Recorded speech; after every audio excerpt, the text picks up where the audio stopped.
નમસ્કાર મિત્રો, અમારા નવા વિડીયોમાં આપનું હાર્દિક સ્વાગત છે।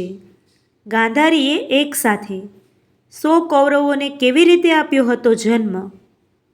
કૌરવો અને પાંડવો સાથે જોડાયેલા ધર્મયુદ્ધ જેવી લડાઈઓની સાથે સાથે ઘણા એવા પણ રહસ્યો જોડાયેલા છે જેના વિશે આજે પણ ઘણા લોકો અજાણ છે। એવું જ એક રહસ્ય છે કૌરવોનો જન્મ આ એક ચમત્કાર જ છે કે એક માતા એક સાથે 100 બાળકોને જન્મ આપ્યો। આ રહસ્ય આજે ઘણા લોકો જાણતા નથી। સૌથી પહેલાં તો એ જણાવી દઈએ કે ગાંધારીના કુખેથી 100 બાળકોનો જન્મ થવો એ કંઈ પ્રાકૃતિક ઘટના નથી, પરંતુ એ પ્રાચીન સમયનું એક વૈજ્ઞાનિક દ્રષ્ટિકોણ છે।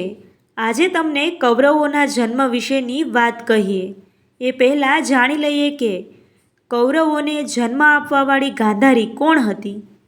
ગાંધારી ગાંધાર દેશના રાજા સુબલની પુત્રી હતી। ગાંધાર દેશમાં જન્મ થવાને કારણે તેનું નામ ગાંધારી રાખવામાં આવ્યું હતું।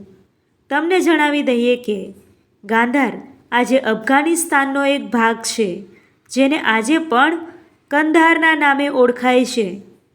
મહાભારતના સૌથી ચર્ચિત પાત્રને તો તમે જાણતા જ હશો।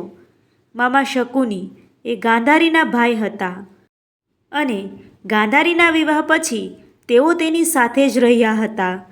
ગાંધારીના વિવાહ હસ્તિનાપુરના મહારાજા ધૃતરાષ્ટ્ર સાથે થયા હતા। જો કે ધૃતરાષ્ટ્ર આંધળા હોવાને કારણે ગાંધારીએ પણ આખી જિંદગી આંખ પર પાટો બાંધીને ગુજારી હતી।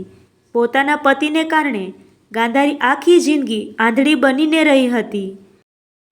તેઓના 100 પુત્રો હતા, જેઓને આજે આપણે કૌરવો તરીકે ઓળખીએ છીએ, પરંતુ આ 100 પુત્રોનો જન્મ એ ઇતિહાસની એક રહસ્યમય ઘટના છે જેના વિશે ખૂબ જ ઓછા લોકો જાણે છે। ગાંધારી એ ખૂબ જ ધાર્મિક પ્રકૃતિવાળી મહિલા હતી। ગાંધારીથી પ્રસન્ન થઈને મહર્ષિ વેદવ્યાસે તેને 100 પુત્રોની માતા બનવાનું વરદાન આપ્યું હતું।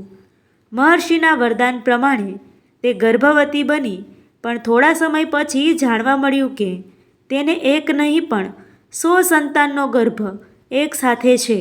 આ સિવાય જ્યારે સામાન્ય મહિલાનું ગર્ભ 9 મહિનાનું રહે છે, જ્યારે ગાંધારી 2 વર્ષ સુધી ગર્ભવતી રહી।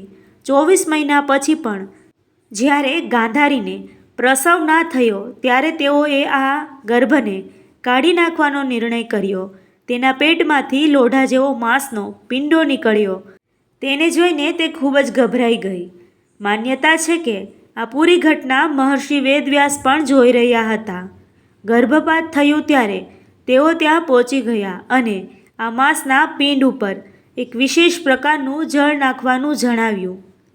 જળ પડતાની સાથે જ એ પિંડમાં 101 ટુકડા થઈ ગયા અને મહર્ષિએ તેને 2 વર્ષ સુધી 101 અલગ અલગ ઘડા એટલે કે માટલાઓમાં રાખવા જણાવ્યું।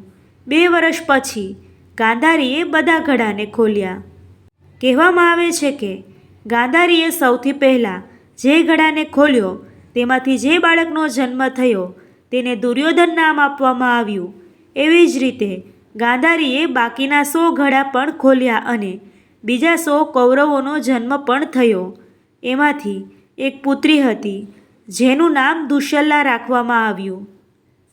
કહેવામાં આવે છે કે જન્મ લેતાની સાથે જ દુર્યોધન ગધેડાની જેમ ભોંકવા લાગ્યો, એટલે પંડિતોએ કહ્યું કે આ બાળક આખા કુળનો નાશ કરશે।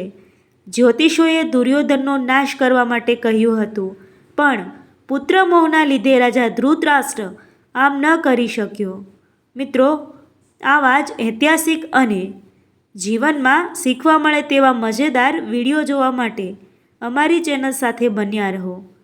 જો મિત્રો વિડીયો પસંદ આવ્યો હોય તો વિડીયોને લાઈક કરી ચેનલને સબસ્ક્રાઈબ કરવાનું ભૂલશો નહીં મિત્રો, અને વિડીયોને તમારા સગા સંબંધી મિત્રોમાં શેર કરવાનું ભૂલશો નહીં મિત્રો। Thank you.